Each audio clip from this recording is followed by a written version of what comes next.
आज की कविता का शीर्षक है अब डर लगता है। यह कविता एक सच्चे जीवन पर आधारित है। यह कविता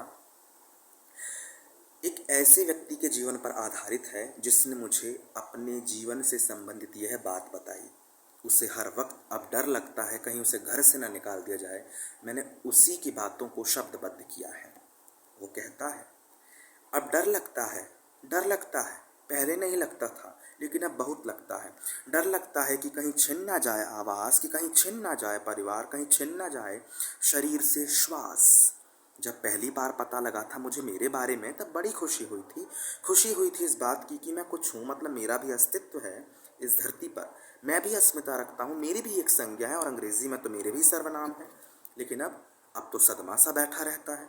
मैं कभी इस बात पर बहुत ज़्यादा खुश होता हूँ तो कभी इतना ज़्यादा निराश कि आत्महत्या करने की सोच बैठता हूँ हर बार।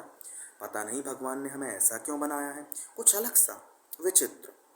हमारा शरीर कुछ और कहता है और आत्मा कुछ और।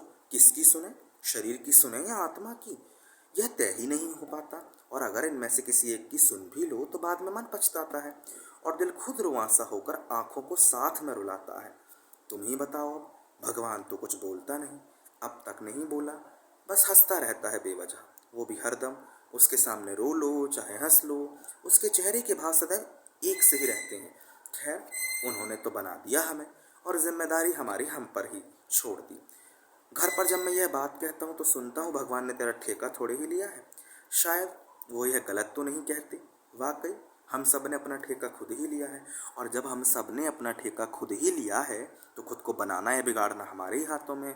तो क्यों ना खुद को बना ही लें।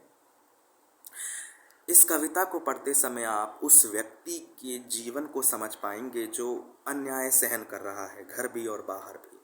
वो व्यक्ति बहुत निराश है, अपनी जिजीविषा को लगभग हार चुका है। उसमें जीने की इच्छा लगभग ना के बराबर बची है, पर फिर भी वो संघर्षरत है। ऐसे योद्धाओं को मेरा सलाम है। आप सब भी ऐसे सभी व्यक्तियों का सम्मान करें, किसी का अपमान ना करें।